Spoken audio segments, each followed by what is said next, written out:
बांग्लादेश में हिंदुओं पर अत्याचार के बाद ही बटोगे तो कटोगे का नारा आया था।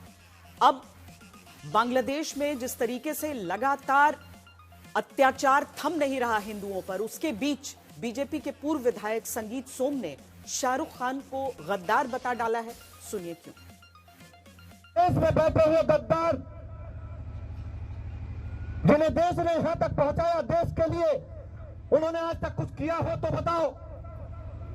शाहरुख खान जैसे गद्दार।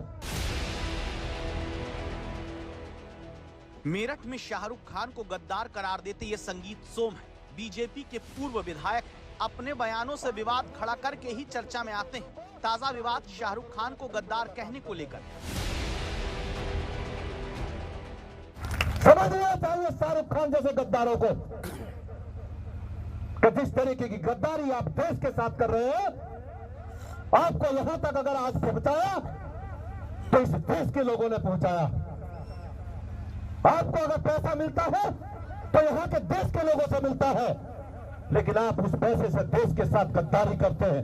आप कभी पाकिस्तान को चंदा देने की बात करते हैं, कभी रहमान जैसे खिलाड़ियों को खरीदने की बात करते हैं। ये देश में अब नहीं चलेगा। इन गद्दारों की देश में कोई जगह नहीं रहेगी, ये मैं कहना चाहता हूं। संगीत सोम शाहरुख खान से नाराज है। सवाल है कि ऐसा क्या हो गया जिसकी वजह से बीजेपी के पूर्व विधायक ने देश के एक सुपरस्टार को गद्दार कह दिया। मैं पूछना चाहता हूं कि आज बांग्लादेश में हिंदुओं का कत्लेआम किया जा रहा है। हिंदुओं को चुन चुन कर घर में घुस के कत्ल किया जा रहा है। बहन बेटियों का बलात्कार किया जा रहा है। देश के प्रधानमंत्री को गाली दी जा रही है। नरेंद्र मोदी को गाली दे रहे हैं। भारत के खिलाफ नारेबाजी कर रहे हैं। हिंदुओं को चुन चुनकर उनकी हत्या कर रहे हैं, बहन बेटियों के साथ बलात्कार कर रहे हैं। लेकिन अपने ही देश में बैठे हुए लोग वहां के क्रिकेटरों को खरीदने का काम कर रहे हैं। मुस्तफिजुर रहमान इस बार के आईपीएल में हिस्सा लेने वाले इकलौते बांग्लादेशी खिलाड़ी हैं, जिन्हें कोलकाता नाइट राइडर्स ने 9 करोड़ 20 लाख रुपए में खरीदा है।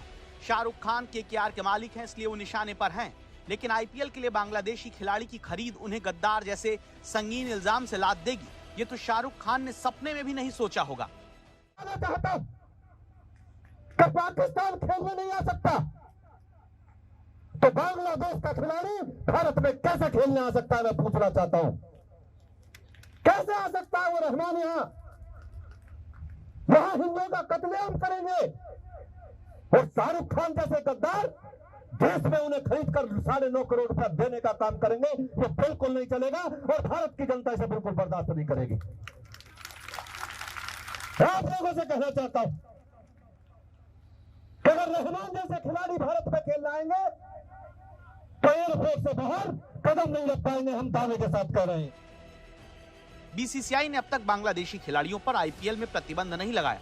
ऐसे में कोई भी मुस्तफिजुर रहमान को खरीद सकता है। लेकिन बांग्लादेश में जिस तरह हिंदुओं पर हमले रुकने का नाम नहीं ले रहे, उसने शाहरुख खान को निशाने पर लाकर खड़ा कर दिया। शाहरुख खान का चरित्र क्या है? चरित्र ही नहीं उसका। निरंतर उसके रुख देशद्रोही रहे हैं। केकेआर का मैनेजमेंट, उनके बॉस ये समझे और उस क्रिकेटर को बाहर करें। और 9 करोड़ 20 लाख रुपया जो उस क्रिकेटर को दे रहे हैं, वो पैसा अगर जो बच्चे हिंदू वहां मारे जा रहे हैं, वही पैसा एज ए क्षमा, सॉरी फील करते हुए उनके रिश्तेदार अगर हिंदुस्तान में हैं तो उनके हिंदुस्तान में उन क्रिकेटर, उन हिंदू बच्चों को देने चाहिए, जिससे कम से कम ये पता लग सके कि हां, इनकी संवेदना हम हिंदुओं के साथ में है। बीसीसीआई का कहना है कि वो सरकार के आदेश के बिना बांग्लादेशी खिलाड़ियों पर रोक नहीं लगाएगी। पिछले साल बीसीसीआई ने टीम इंडिया का बांग्लादेश दौरा भारत सरकार के निर्देश पर स्थगित कर दिया था। पिछले साल अगस्त में शेख हसीना के तख्तापलट के साथ ही भारत और बांग्लादेश के रिश्तों में गिरावट शुरू हो गई थी। लेकिन सबसे ज्यादा गुस्सा बांग्लादेश में हिंदुओं की लगातार हो रही हत्या पर है, जिसने भारत में बांग्लादेश को लेकर विरोध में इजाफा कर दिया। शाहरुख खान अगर वहां पर क्रिकेटर से अगर कोई मुआहिदा करते हैं तो ये गद्दारी नहीं है। अगर हाँ उन्होंने ये कहा होता कि अल्पसंख्यकों के साथ जो कुछ हो रहा है वो दुरुस्त है, तो गद्दार कहना चाहिए, आतंकवादी कहना चाहिए। अब बांग्लादेश का ये जो प्लेयर है वो शाहरुख खान लिए हैं। तो जयशंकर जी कल बांग्लादेश गए थे, तो इंटरनेशनल बन गए जयशंकर जी। मुस्तफिजुर रहमान के आईपीएल में खेलना जैसे ही तय हुआ, उनका विरोध शुरू हो गया।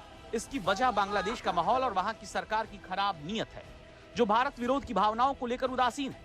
पाकिस्तान का लगातार बांग्लादेश में दखल बढ़ रहा है, जिसने भारतीयों की नजरों में बांग्लादेश को भी पाकिस्तान की कतार में लाकर खड़ा कर दिया है।